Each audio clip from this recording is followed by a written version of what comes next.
اس کی وجہ یہ ہے کہ وہ دن بھر جنگل میں کانٹے خاردار ٹہنیاں چنتی رہتی تھی، اور مقصد کیا ہوتا تھا کہ نبی پاک صلی اللہ علیہ وآلہ وسلم کے راستے میں پھینک دینا۔ وہ آپ کے راستے میں یہ کانٹے خاردار ٹہنیاں پھینکتی۔ بعض روایات میں ہے جب سورہ تبت نازل ہوئی تو ام جمیل نے سنی، غصے سے بے قابو ہو گئی اور اپنے بھائی حضرت ابو سفیان کے گھر گئی، جو کہ اس وقت حالت ایمان میں نہیں تھے۔ بعد میں جب فتح مکہ ہوئی تو حضرت ابو سفیان بعض روایات کے مطابق فتح مکہ سے پہلے خفیہ ایمان لے آئے تھے، اور بعض روایات کے مطابق حضرت ابو سفیان نے فتح مکہ کے موقع پر ایمان جو ہے وہ قبول کیا، اسلام قبول کیا۔ تو جو مستند روایت ہے وہ یہی ہے کہ حضرت ابو سفیان رضی اللہ تعالیٰ عنہ نے فتح مکہ سے پہلے ہی خفیہ ایمان جو ہے وہ قبول کر لیا تھا۔ لیکن یہ جو اب واقعہ ذکر کیا جا رہا ہے یہ اس وقت کا جب آپ حالت ایمان میں نہیں تھے۔ آپ رضی اللہ تعالیٰ عنہ یہ ام جمیل کے جو ہے وہ سگے بھائی ہیں، تو ابو سفیان کے گھر گئیں اور اسے جا کر کہا کہ اے میرے بہادر بھائی، کیا تمہیں اس بات کا علم نہیں ہوا کہ محمد فدا ہوا ابی و امی، ان پہ میرے ماں باپ قربان ہو۔ یعنی یہ پیر کرم شاہ صاحب علیہ رحمہ نے اپنی طرف سے لکھا اور اپنی طرف سے جو ہے وہ اس کی ترجمانی کی، فدا ہو ابی و امی، کہ میرے ماں باپ یعنی پیر کرم شاہ الازہری کے ماں باپ نبی پاک صلی اللہ علیہ وسلم پر فدا ہو جائیں، کہ کیا نبی پاک صلی اللہ علیہ وسلم نے میری ہجو کی ہے؟ کہنے لگا میں بھی اس کا بدلہ لیتا ہوں، کہ تلوار لے کر بجلی کی صورت کے ساتھ گھر سے نکل گیا۔ تھوڑی دیر کے بعد تیزی سے بھاگتا ہوا لوٹ آیا۔ ام جمیل نے پوچھا کیا اسے قتل کر کے آئے ہو؟ تو حضرت ابو سفیان نے بڑی حسرت سے پوچھا ہے میری بہن، کیا یہ بات تمہیں خوش کرتی ہے کہ تمہارے بھائی کا سر کسی اژدھا کے منہ میں ہو؟ اس نے کہا ہرگز نہیں۔ اس نے کہا کہ جب میں تلوار لے کر ان کے قریب پہنچا تو میں نے دیکھا کہ ایک اژدھا منہ کھولے میری طرف بڑھ رہا ہے اور مجھے نگلنا چاہتا ہے، اس کے خوف سے میں پیچھے بھاگ گیا۔ تو ان واقعات سے یہی چیز ثابت ہوتی ہے کہ اللہ تعالیٰ نے اپنے محبوب کو اپنی خاص حفظ و امان میں رکھا ہوا ہے، اور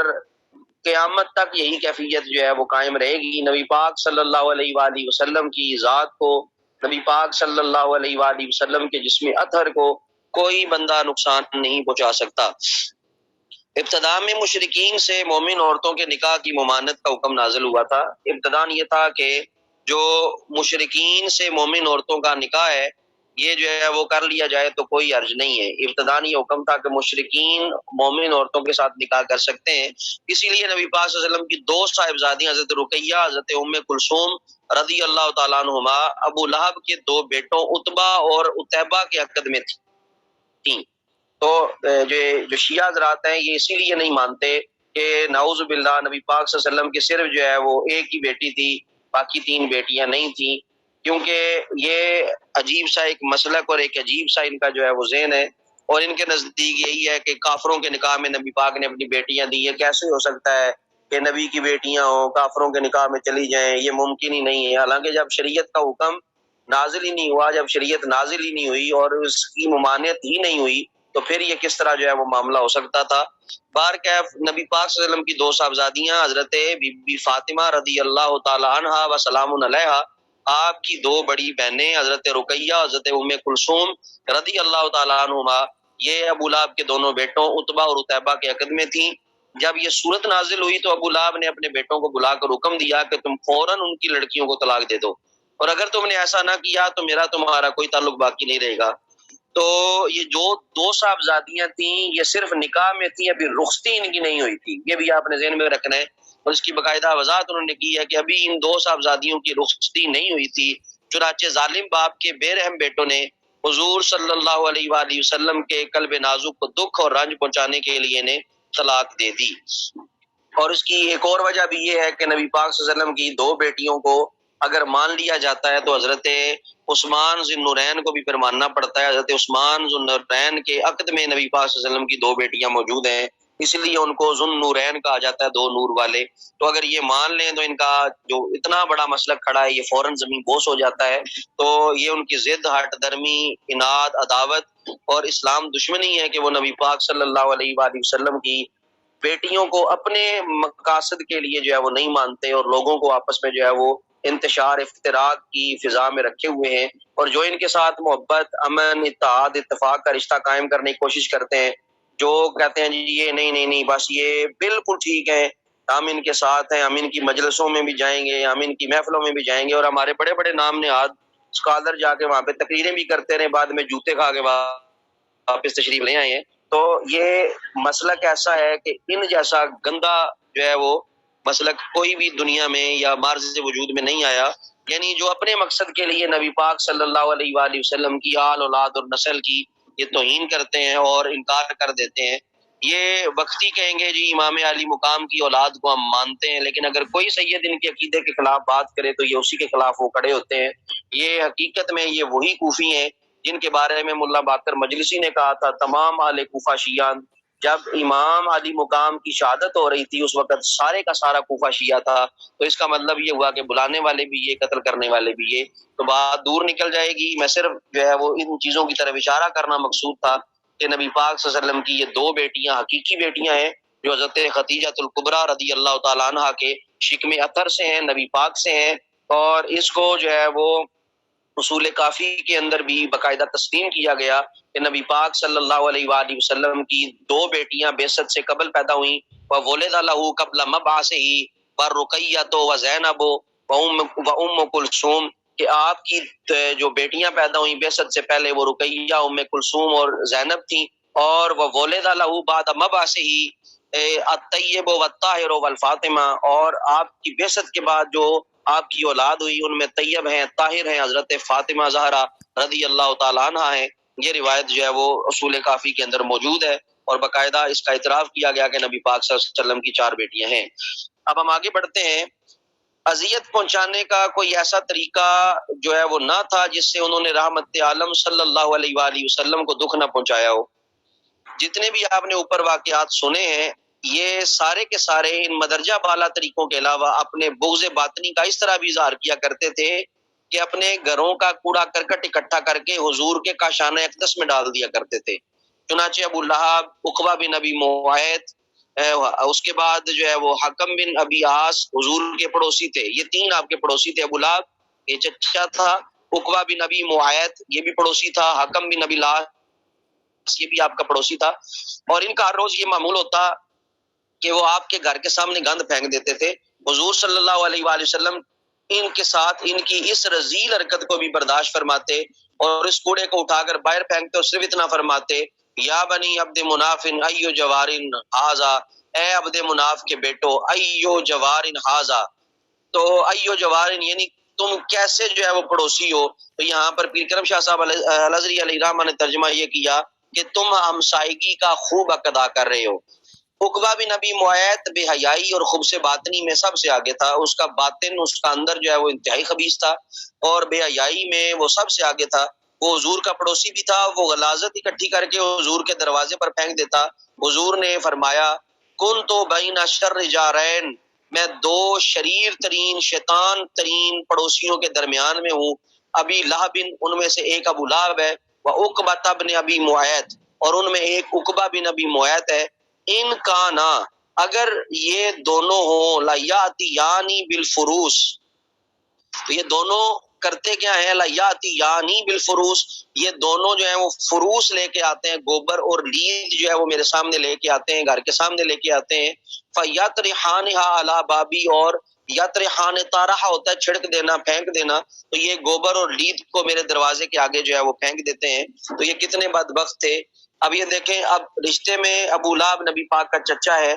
اس وقت تک احترام ہے جب تک نبی پاک صلی اللہ علیہ وآلہ وسلم کے ساتھ کوئی بندہ مخلص ہو، نبی پاک صلی اللہ علیہ وآلہ وسلم کی ناموس کے ساتھ مخلص ہو، تب تک اس کا احترام ہے، اور جب وہ ان تمام حدود اور قیود سے بالا تر ہو جائے، اگر وہ سگا چچا بھی ہو تو پھر اس کا احترام نہیں رہتا۔ اسی لیے نبی پاک صلی اللہ علیہ وسلم کے اس فرمان سے یہ چیز ثابت ہوتی ہے کہ آپ نے اپنے چچا کو جو کہ آپ کو اذیت دیتا تھا، تکلیف دیتا تھا، آپ کے دروازے پر لید اور گوبر اکٹھا کر کے پھینکتا تھا، تو آپ نے ارشاد فرمایا کن تو بین شر جارین ابی لہب و عقبہ بن ابی معیط،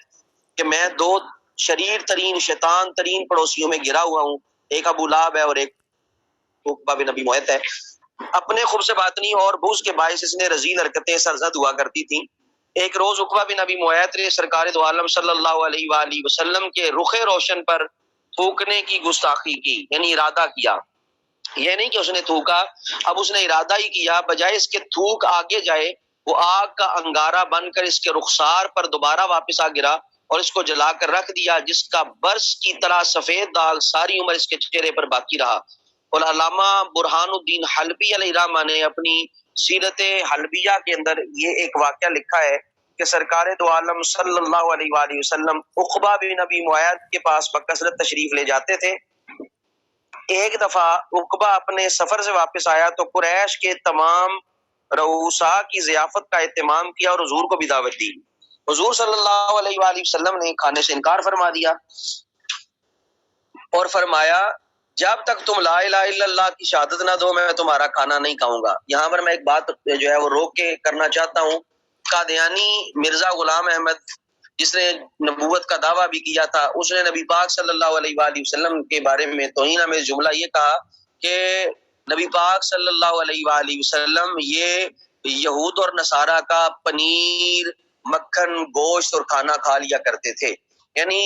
میں نعوذ باللہ ان سے بہتر ہوں کیونکہ میں یہ کام نہیں کرتا، لیکن نبی جو ہے یہ یہودیوں کا بھی پنیر کھا لیتے تھے، عیسائیوں کا بھی پنیر کھا لیتے تھے، ان کے ناپاک کھانے بھی نعوذ باللہ کھا لیتے تھے، یہ توہین کر رہا ہے۔ اور یہاں سے یہ آپ دیکھیں سیرت حلبیہ کے اندر جو واقعہ نقل کیا گیا اس میں آپ نے کھانے سے واضح انکار کر دیا اور آپ نے ارشاد فرمایا جب تک تم لا الہ الا اللہ کی شہادت نہ دو میں تمہارا کھانا نہیں کھاؤں گا۔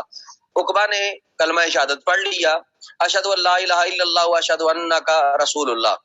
چنانچہ حضور نے اس کی ضیافت میں شرکت کی، کھانا تناول فرمایا، فارغ ہو کے لوگ چلے گئے۔ عقبہ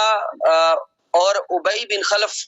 یہ دونوں آپس میں دوست تھے، یعنی عقبہ بن ابی معیط یہ ابی بن خلف کا دوست تھا۔ لوگوں نے اسے بتایا کہ عقبہ نے تو کلمہ پڑھ لیا ہے۔ ابی اس کے پاس آیا اور اس سے پوچھا کہ عقبہ کیا تم مرتد ہو گئے ہو؟ اس نے کہا بخدا نہیں، بات یہ ہوئی ہے کہ ایک مرد شریف میرے گھر آیا ہے، اس نے میرا کھانا کھانے سے انکار کر دیا یہاں تک کہ میں کلمہ شہادت پڑھوں۔ مجھے شرم محسوس ہوئی کہ میرے گھر سے کوئی شخص کھانا کھائے بغیر چلا جائے، اس لیے زبان سے میں نے کلمہ شہادت پڑھا، میرے دل نے اسے تسلیم نہیں کیا۔ ابی نے کہا جب تک تم محمد فداہ ابی و امی صلی اللہ علیہ وآلہ وسلم سے ملاقات کر کے اس کی گردن پر اپنا پاؤں نہ رکھے، اس کے چہرے پر نہ تھوکے، اس کی آنکھوں پر تماچے نہ لگائے، اس وقت تک میرا چہرہ دیکھنا تجھ پر حرام ہے۔ عقبہ نے اس سے ایسا کرنے کا وعدہ کر لیا، نعوذ باللہ۔ پھر جب عقبہ حضور کے روبرو ہوا تو اس نے رخ انور پر تھوکنے کی جسارت کی، اللہ تعالیٰ نے اس کو آگ کا انگارہ بنا دیا اور اسے واپس اس کے منہ پر دے مارا، جہاں وہ لگا وہ جگہ جل گئی اور برس کی طرح وہاں سفید داغ پڑ گیا جو اس کی موت تک باقی رہا۔ اس بدبخت کے بارے میں اللہ تعالیٰ نے قرآن میں سورہ فرقان کی آیت نمبر 27 اور سے لے کر 27 آیت نمبر 29 تک نازل فرمایا اور ارشاد فرمایا اعوذ باللہ من الشیطان الرجیم وَيَوْمَ يَعُضُّ الظَّالِمُ عَلَى يَدَيْهِ وَيَوْمَ اور اس دن یعد الظالم، یعد کا معنی ہوتا ہے کاٹنا، الظالم ظالم کاٹے گا، لا یدیہ اپنے ہاتھوں کو، یعنی اس روز ظالم کاٹے گا اپنے ہاتھوں کو، یقول اور کہے گا یا لیتنی اتخذت مع الرسول سبیلا، یا لیتنی کاش میں اتخذت میں بنا لیتا مع الرسول رسول کے ساتھ سبیلا کوئی راستہ، کاش میں اختیار کیا ہوتا رسول اکرم صلی اللہ علیہ وآلہ وسلم میں کی معیت میں نجات کا راستہ۔ یا ویلتا لیتنی لم اتخذ فلانا خلیلا، یا ویلتا ہائے افسوس، لیتنی کاش میں لم اتخذ نہ بناتا فلانا فلاں کو خلیلا اپنا دوست، یعنی یہ عقبہ بن ابی معیط ابی بن خلف کے بارے میں قیامت کے دن کہے گا کہ کاش میں ابی بن خلف کو اپنا دوست نہ بناتا، لقد اضلنی عن الذکر بعد اذ جاءنی، لقد البتہ تحقیق اضلنی اس نے مجھے گمراہ کیا عن الذکر ذکر سے یعنی قرآن سے، بعد آباد اس کے اس جب جانی وہ میرے پاس آ گیا، یعنی جب قرآن کی تعلیم میرے پاس پہنچ چکی تھی اس کے باوجود اس نے مجھے جو ہے وہ گمراہ کر دیا۔ وکان الشیطان للانسان خذولا، وکان شیطان اور شیطان ہے للانسان انسان کے لیے خذولا جو ہے وہ خزل کا باعث یعنی بے یار و مددگار، چھوڑنے والا، مشکل میں ساتھ چھوڑنے والا۔ یہ آیات جو تھیں 27 28 اور 29 یہ تین آیات جو ہے یہ عقبہ بن ابی معیط کے بارے میں نازل ہوئی کہ عقبہ بن ابی معیط کو قیامت کے دن جو ہے وہ یہ حسرت رہے گی، یہ خواہش کرے گا اور اپنے آپ کو کوسے گا اور قیامت کے دن اپنے ہاتھوں کو فرط ندامت سے کاٹے گا۔ ابو لہب کے بارے میں یہی ہے کہ حضور کو اپنی زبان سے طعن و تشنیع کر کے غمزدہ کیا کرتا، لیکن ابو جہل کی عداوت میں خست اور کمینگی بھی تھی۔ خست ہوتا ہے یہ گھٹیا پن، کمینگی بھی گھٹیا پن ہے، یعنی پستی اور گھٹیا پن دونوں اس کے اندر تھے، یعنی انتہائی گھٹیا ترین جو ہے آدمی تھا ابو جہل۔ وہ دست تعدی دراز کرنے سے باز نہ آتا تھا، وہ آپ پہ اپنے ہاتھوں سے جو ہے وہ حملہ کرنے کی کوشش کرتا تھا۔ حضرت عباس بن عبد المطلب جو کہ آپ کے چچا ہیں، ان سے مروی ہے کہ آپ کہتے ہیں کہ میں ایک دن مسجد میں تھا، ابو جہل ملعون آ گیا اور کہنے لگا کہ میں نے اللہ تعالیٰ کی نظر مانی ہے کہ اگر میں محمد صلی اللہ علیہ وآلہ وسلم کو سجدہ کی حالت میں دیکھوں گا تو اپنا قدم آپ کی گردن پہ رکھوں گا۔ یہ سن کر میں حضور صلی اللہ علیہ وآلہ وسلم کی خدمت میں حاضر ہوا اور اس کے مذموم ارادے سے آپ کو آگاہ کر دیا۔ یعنی ابو جہل اور عباس یہ دونوں آپس میں جو ہیں وہ بھائی ہیں، لیکن حضرت عباس اپنے بھائی کے ارادے سے نبی پاک صلی اللہ علیہ وسلم یعنی اپنی بھتیجے کو آگاہ کر رہے ہیں کہ یہ تمہارا دوسرا چچا جو ہے وہ یہ ارادہ رکھتا ہے۔ حضور غضبناک اور ہو کر اٹھے اور مسجد حرام میں تشریف لے گئے۔ میں نے کہا آج بڑا شر و فساد کا دن ہے، آج جو ہے وہ جھگڑا ہوگا۔ نبی پاک صلی اللہ علیہ وسلم وہاں جا کر سورہ الگ کی تلاوت شروع کی۔ جب اس آیت پر پہنچے، آیت نمبر 6 اور 7 پر، کلا ان الانسان لیطغی، ہاں بے شک انسان سرکشی کرنے لگتا ہے، رہا استغنا، اس بنا پر کہ وہ اپنے باپ کو مستغنی ہے، اپنے آپ کو وہ مستغنی دیکھتا ہے۔ کسی نے ابو جہل کو کہا یہ محمد ہیں صلی اللہ علیہ وآلہ وسلم۔ اس باطن کا مقصد یہ تھا کہ وہ اس کو اس کی نظر یاد دلائے۔ ابو جہل کہنے لگا الا ترون ما ارى، تم وہ نہیں دیکھ رہے جو میں دیکھ رہا ہوں۔ واللہ لقد صد افق السماء علی، باخدا آسمان کا سارا افق مجھ پر مسدود کر دیا گیا، روک دیا گیا ہے۔ جب سرکار اس آیت سورت کی انتہا تک پہنچے تو آپ نے سجدہ کیا۔ تو امام بخاری علیہ رحمہ نے یہ روایت نقل کی کہ آپ نے ارشاد فرمایا کہ ابو جہل نے ایک دن کہا کہ میں نبی پاک صلی اللہ علیہ وسلم کو کعبے کے پاس نماز پڑھتے دیکھا تو میں اپنے پاؤں سے ان کی گردن کو پامال کروں گا۔ جب اس کی یہ بات نبی پاک صلی اللہ علیہ وسلم تک پہنچی تو حضور نے فرمایا اگر اس نے ایسا کرنے کی جرت کی تو فرشتے اس کو پکڑ کر اس کے ٹکڑے ٹکڑے کر دیں گے، سب اپنی آنکھوں سے اس بات کا مشاہدہ کریں گے۔ تو آگے اس طرح کی بہت ساری جو ہیں وہ اسی طرح کی روایات جو ہیں وہ آگے موجود ہیں۔ تو یہ اب آپ کا کام یہ ہے کہ آپ نے ان کو خود سے پڑھ لینا ہے، کیونکہ میں نے سب کو دیکھ لیا ہے، اس میں کوئی ایسی چیز مشکل نہیں ہے۔ اس میں ایک جو ہے وہ پیج نمبر 319 پہ آپ کے لیے زبیدی کا واقعہ ہوگا، اس میں پھر ایک جو ہے وہ اس سے پہلے آپ کے لیے اراشی کا ایک واقعہ ہے۔ یہ دو واقعات آپ نے پڑھنے ہیں۔ اور اراشی یہ ایک علاقے کا نام ہے، وہاں کا ایک آدمی جو ہے وہ اونٹ بیچنے مکہ آیا تھا۔ اسی طرح یہ زبیدی کا واقعہ، یہ بھی اونٹ بیچنے مکہ میں آیا تھا۔ تو آپ دیکھیں کہ کس طرح نبی پاک صلی اللہ علیہ وآلہ وسلم بے یار و مددگار کی مدد فرماتے ہیں۔ تو نبی پاک صلی اللہ علیہ وآلہ وسلم کے جتنے بھی آگے آپ کی سیرت کے واقعات آ رہے ہیں، یا آپ نے آگے خود پڑھنے ہیں تاکہ یہ باب جو ہے وہ آپ کا مکمل ہو جائے۔ یوں سمجھ لیں گے یہی آپ کی اسائنمنٹ ہے، اس سے آگے آپ نے ان واقعات کو، زبیدی کا واقعہ اور راشی کا واقعہ آپ نے پڑھنا ہے تاکہ آپ کو اندازہ ہو۔ بالکل آسان چیزیں ہیں، کوئی چیز مشکل نہیں ہے، میں دیکھ چکا ہوں۔ اگر پھر بھی کوئی لفظ آپ کو مشکل لگا تو آپ نے اس کا جو ہے وہ ماننا اور مطلب پوچھ لینا ہے۔ آپ پڑھیں، انشاءاللہ ابھی آپ کو جو ہے وہ سمجھ بھی آ جائے گی۔ تو یہ لیکچر میں یہیں پہ کلوز کرتا ہوں کیونکہ ابھی نماز کا ٹائم ہو گیا ہے۔ اللہ حافظ، السلام علیکم ورحمۃ اللہ وبرکاتہ۔